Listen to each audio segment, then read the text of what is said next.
થોડાક સમયથી આમ આદમી પાર્ટીના ખેડૂત નેતા રાજુ કરપડા અને પ્રવીણ રામ ચર્ચાના કેન્દ્રમાં જોવા મળી રહ્યા છે। ત્યારે તેમના દ્વારા બોટાદના હળદળ ગામમાં એક ખેડૂત મહાપંચાયત યોજવામાં આવી હતી, જેમાં તેઓ ખેડૂતોના પ્રશ્નોને લઈને સરકારની સામે સવાલો ઉઠાવી રહ્યા હતા અને જે દરમિયાન અચાનક મામલો બીચકે છે ને ત્યાં પોલીસ આવી જાય છે અને ખેડૂતોમાં રોષ જોવા મળે છે અને તેમના દ્વારા પથ્થરમારો કરવામાં આવે છે, જેના જવાબમાં પોલીસે પણ લાઠીચાર્જ વરસાવ્યો હતો ને તે અંગે હવે આપના ઘણા બધા નેતાઓ ઉતરી આવ્યા છે મેદાને અને ખેડૂતોના ન્યાય માટે મેદાને આવ્યા છે। ત્યારે હવે આજે રાજુ કરપડા અને પ્રવીણ રામનો જેલવાસ શરૂ થવા જઈ રહ્યો છે। તેઓ આજે જેલમાં જવાના છે, ત્યારે તે પહેલા તેમને એક નિવેદન આપ્યું છે। તેમનું શું કહેવું છે આપણે વિગતે વાત કરીશું।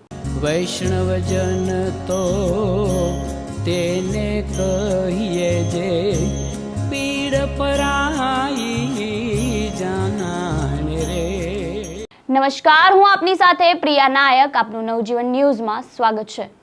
બોટાદના હળદર ગામમાં જે ઘટના બની હતી, જે બાદ આમ આદમી પાર્ટીના બધા જ નેતાઓ મેદાને આવી ગયા છે ખેડૂતોને ન્યાય અપાવવા માટે। ત્યારે આજે આમ આદમી પાર્ટીના પ્રવીણ રામ અને રાજુ કરપડા બંનેને જેલવાસ થવા જઈ રહ્યો છે, પરંતુ તેઓ હાર માનવા તૈયાર નથી। ત્યારે તેઓનું કહેવું છે કે અમે ખેડૂતોને ન્યાય અપાવવા માટે લડતા રહીશું, ભલે ને ભાજપ સરકાર દ્વારા અમને કેટલા બી દિવસ અંદર રાખવામાં આવશે, અમે લડતા રહીશું અને અમે તેમને ન્યાય અપાવીને જ રહીશું। ત્યારે હુંકાર ભરી છે અને કહ્યું છે કે અમે ગાંધી ચિંધ્યા માર્ગ પર ચાલતા જ રહીશું। ત્યારે વધુમાં શું કહ્યું છે રાજુ કરપડાએ, આપણે પહેલા તેમને સાંભળી લઈએ।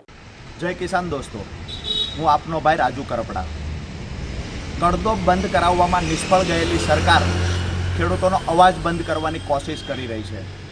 બોટાદની અંદર કડદા પ્રથા બંધ કરાવવા માટે સ્વયંભૂ જ્યારે ખેડૂતો બહાર નીકળ્યા, ગુજરાતના તમામ માર્કેટિંગ યાર્ડમાં જે ખેડૂતો લૂંટાઈ રહ્યા છે એના અવાજની ક્રાંતિની શરૂઆત બોટાદમાંથી જ્યારે થઈ, ત્યારે ખરેખર કડદો કરનારા લોકો પર કાર્યવાહી કરવાની જગ્યાએ ક્યાંક ને ક્યાંક અવાજ ઉઠાવનાર લોકો પર કાર્યવાહી થઈ। ક્યાંક ને ક્યાંક ખેડૂત આગેવાન અને ખેડૂતોનો અવાજ દબાવવા માટે જુઠ્ઠા કેસમાં ફસાવાનું ષડયંત્ર થયું।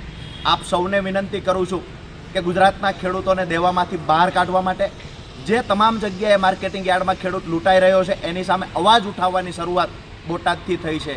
એટલે કે વર્ષો પછી ગુજરાતમાં એક ક્રાંતિની શરૂઆત થઈ છે। આ ક્રાંતિને અમે લોકો બંને ભાઈઓ જેલમાં ગયા પછી પણ તમે દરેક ગામ સુધી, દરેક ઘર સુધી પહોંચાડજો દોસ્તો। જેલમાંથી ક્યારે છૂટશું એ ખબર નથી, પણ ખુશી એ વાતની છે કે મારા ખેડૂતો માટે લડાઈ લડતા લડતા આજે હું અને ભાઈ પ્રવીણભાઈ રામ જેલમાં જઈ રહ્યા છીએ। આવનાર સમય એટલે ટૂંક સમયમાં દીપાવલી આવી રહી છે। મારા પરિવારને, મારા ખેડૂત પરિવારને એડવાન્સમાં દીપાવલીની ખૂબ ખૂબ શુભકામનાઓ પાઠવું છું। જ્યાં સુધી જેલમાંથી બહાર નહીં આવીએ ત્યાં સુધી અમારી લડાઈ ચાલુ રહેશે। જેલમાંથી બહાર આવ્યા પછી પણ કડદા પ્રથા બંધ કરવા માટે ગાંધી ચિંધ્યા માર્ગે આગળ વધીશું। આપણા બધાની સહિયારી લડાઈને દરેક ઘર સુધી પહોંચાડવાની જવાબદારી આજે અમે બંને ભાઈ તમારા માથા પર મૂકી અને જેલમાં જઈ રહ્યા છીએ। આપનો નાનો ભાઈ રાજુ કરપડા। આપ સૌને મારા જય કિસાન, રામ રામ।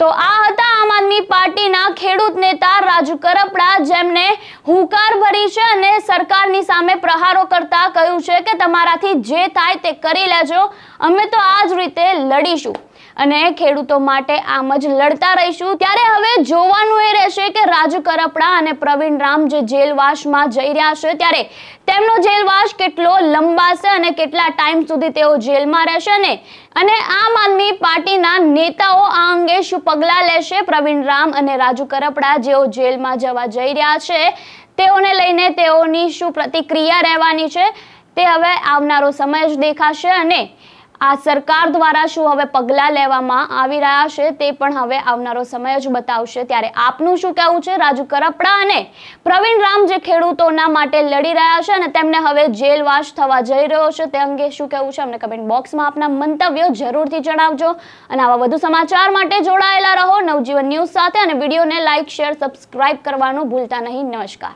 વૈષ્ણવજન તો તેને કહીએ જે પીડ પરાઈ